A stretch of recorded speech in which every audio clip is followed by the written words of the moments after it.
müəllimlər və müəllim olmaq istəyənlər. Mən Kurikulum təlimçisi Xalidə Bilzadə. Bugün sizlər üçün daha yeni bir mövzunun izahını verəcəm.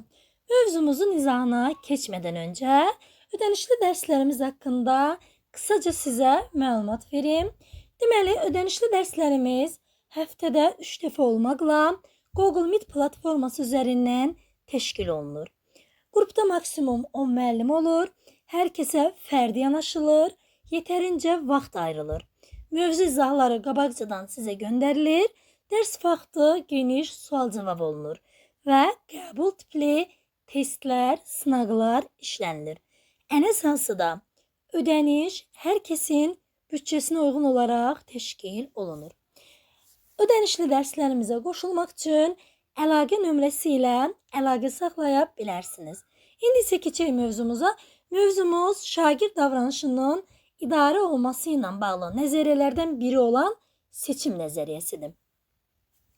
Seçim nəzəriyyəsi haqqında məlumat verim. Deməli, seçim nəzəriyyəsi Amerikalı psixoloq və psixiatr William Glasser tərəfindən hazırlanmış bir nəzəriyyədir. Bu nəzəriyyədə söhbət nədən gedir? Bu nəzəriyyəyə görə insanların davranışları, yəni harada, necə reaksiya verəcəkləri barədə birbaşa özlərindən asılıdır bu. Yəni insanların davranışları xarici şərait tərəfindən tənzimlənmir.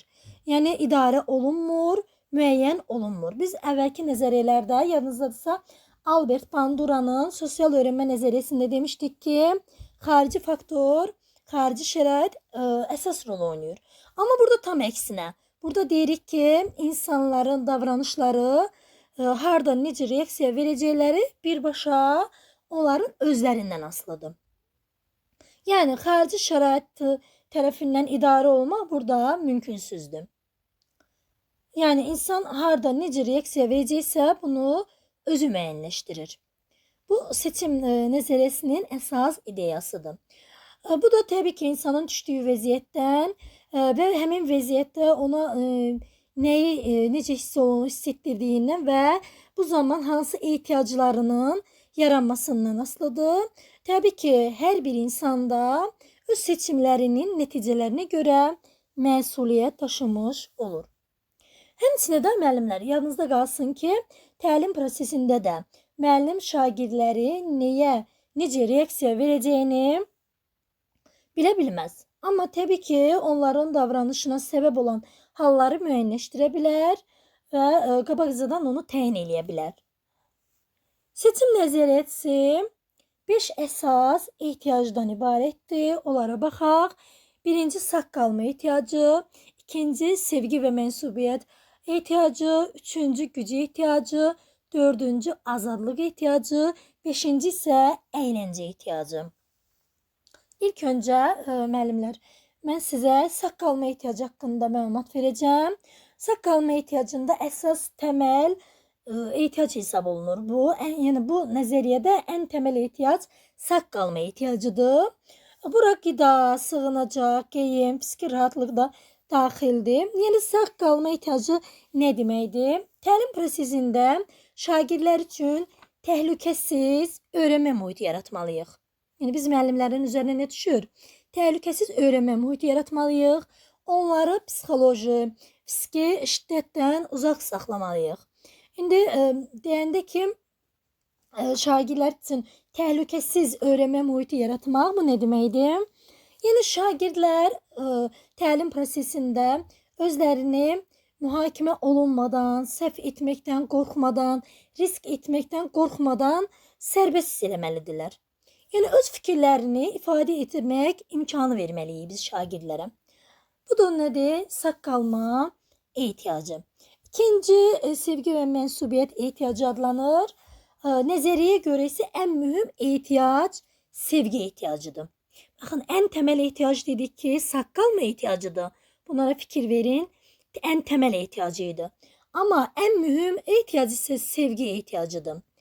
Bu ehtiyac da müəllim şagirdlərə sevgi göstərməklə, diqqət göstərməklə, qayğı göstərməklə ödəyə bilər. Həmçinin müəllimin göstərdiyi sevgini, diqqəti, qayğını şagirdlər də müəllimə göstərə bilərlər, həmçinin digər sinif yoldaşlarına da göstərə bilərlər.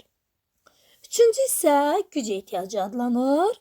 Güc ehtiyacı insanın, həmçinin şagirdin həyati keyfiyyətlərini yüksəltmək üçün ona lazım olan bilik və bacarıqlarını inkişaf etdirməkdən ibarətdir. Deməli, şagirdə həyatda hansı bilik və bacarıqları inkişaf etdirmək lazımdırsa, burada şagirdin güc ehtiyacı olmalıdır. Biz həmçinin şagirdlərdə özünə inam, özünə dəyər hissini də formalaşdırmalıyıq. Çünki həyati keyfiyyətləri yüksəltmək üçün bilik və bacarıqları inkişaf etdirməklə özünə dəyər hissini biz formalaşdıra bilərik. Yox, əgər biz özünə dəyər hissini formalaşdırmasaq, deməli şagirdlər arasında bu yoldaşları arasında hökmranlıq, zorakılıq, dalaşqanlıq hallarına gətirib çıxara bilər. Dördüncü ehtiyacımız isə adlanır əyləncə ehtiyacı. Üzr istəyirəm, azadlıq ehtiyacı. Azadlıq ehtiyacı nədir? Burada deməli müdrik seçimlər etmək deməkdir. Burada da müdrik seçimlər və yadınıza qalsın. Təməl ehtiyac oldu nə? Sağ qalma ehtiyacı. Ən mühüm ehtiyac oldu sevgi və mənsubiyyət ehtiyacı və azadlıq ehtiyacı isə müdrik, deməli seçimlər etmək deməkdir. Biz müəllimlər də şagirdlərə çalışmalıyıq ki, azadlıq verək. Öz seçimlərini etmə imkanı verək. Bunun üçün misal deyək ki, qrup işləri tərtib edirik, təşkil edirik daha doğrusu. Qruplara ad verilməsini şagirdlərin öhdəsinə buraxa bilərik, onlara havalə edə bilərik. Və yaxud deyək ki, müəllim Azərbaycan dili dərsində esse yazdırır. Esse mövzularını sərbəst seçmək imkanını şagirdlərin öhdəsinə buraxa bilər. Təbii ki, bu şəkildə şagirdlərə azad seçimlər etmələrinə imkan yaratmalıyıq. Beşinci ehtiyacımız adlanır əylənmə ehtiyacı. Əylənmə ehtiyacı dedikdə bura oyun oynamaq, şənliklər, sevinç hissi, həzz hissi, məmnunluq hissi kimi hisslər aiddir.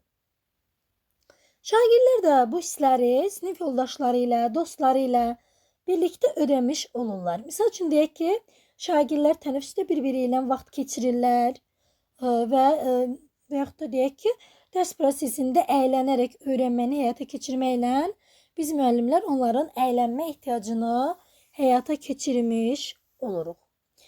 Deməli, bu qədər müəllimlər seçim nəzəriyyəsi haqqında bu qədər. Ümid edirəm ki, mövzu izahım sizin üçün faydalı oldu.